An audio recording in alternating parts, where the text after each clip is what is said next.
Human communication is about so much more than conveying information. Most of communication, by whatever means, is to do with the telling of stories. Movies, books, video games, advertisements, and more are all about telling a story. And now, most of these are creative ideas rather than telling a story about news, politics, or current events, but the art of storytelling is one that undergirds much of our society. There being so many countless stories out there, it can be difficult to sort out the good from the bad. So how do you, the aspiring writer, go about cultivating ideas that are good and make an impact? Ideas, truth be told, are everywhere. I had a relative who wanted the latest in hearing aid technology because he wanted to be able to compete with other guys and hold conversations while dancing. To hear the music and talk, he had to have the best technology. Now this is definitely a workable idea. It can be either creepy or really funny depending on how it's written, but this is an idea that will definitely make it into my story at some point. The thing is, this idea came from real life. That is where most of the best ideas can be found, but ideas can also come from other places, like dreams or even other people. Other people's stories, like fairy tales or mythology. The problem is not coming up with ideas most of the time. Usually you just ask, what would happen if? And an idea springs from there. So the problem is then determining which of the ideas can be fully fledged stories, and good ones at that. So how do you take an idea and determine whether or not it is one worth pursuing? You can ask yourself a few simple questions. Question 1, do I really care? If you care enough about an idea to spend hours musing over whether it's good enough or it would make a good story, then chances are that you care. But there can still be questions. For example, if you want to write a story about a used car salesman, then think about what makes him interesting to other people. I don't think that all that many people are interested in going about a daily routine of driving to work or selling cars, then going out to lunch, or perhaps eating a packed lunch and driving home for the day.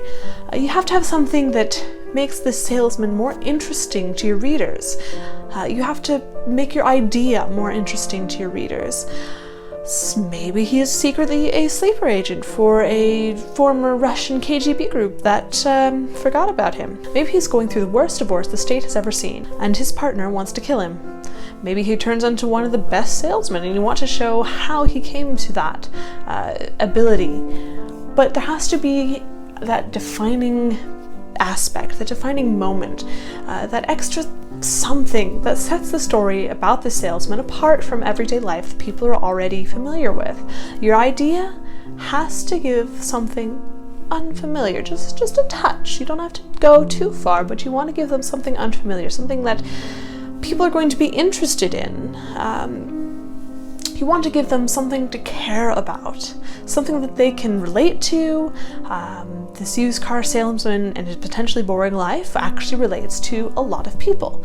And you want to give them something that makes this story different, that lets them care, that lets them be interested in this idea and the story. So then you move on to question 2. What happens next? Stories are built on action and characters performing these actions. They are a sequence of events that gets your character from one place to another. Therefore, if your idea stalls as you try to figure out what happens next, then you may have an idea that is not really ready to be a full story. Okay, let's look at our used car salesman again. If you know that he is about to rob a bank, but you can't figure out what happens next, what happens after he robs this bank, then you may have a flat story. To solve this, you can usually think of the least likely scenario and throw a wrench into some of the characters' well-made plans. Perhaps the salesman gets pulled over by a cop just about ready to retire, and instead of arresting the salesman, the cop goes with him. They then go on a road trip to avoid getting caught. To make an idea work, it has to have that element of the unexpected, but you don't want to be too ridiculous in your story or people will throw it aside as saying this isn't believable at all.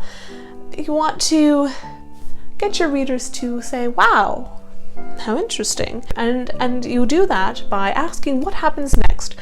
What would my characters do? What actions would happen? What sequences of events? If you rob a bank, you're likely to get chased by the police. But in this situation, he gets joined by a policeman. So throw a wrench in the story, but make sure you know why that wrench is there. Ideas come from everywhere around us. Personally, I have about 7 running through my head at any given time, but I can only work on one at a time. Maybe those other ideas become subplots, or maybe I never touch them again. The trick is to know which one really interests you, because that is the one that's likely to interest your readers as well. If you're interested, they're likely to be interested, because you're not the only one out there that wants to know what's going to happen next in this particular situation. You just need to explore further, maybe throw in a plot twist or two, make the character unique, and understand that not every idea is going to pan out. Sometimes they just don't make sense, or they don't go anywhere interesting, or the wrenches that you throw are weird and unusual. And so you have to cultivate these ideas, and you know that if it doesn't work, that's okay. Just wait a bit. An idea will come, or maybe an old idea will get revised, and you can change that and see what happens there. Whether you're watching a show, or reading a book, or talking with a friend, you just ask yourself, wouldn't it be cool if...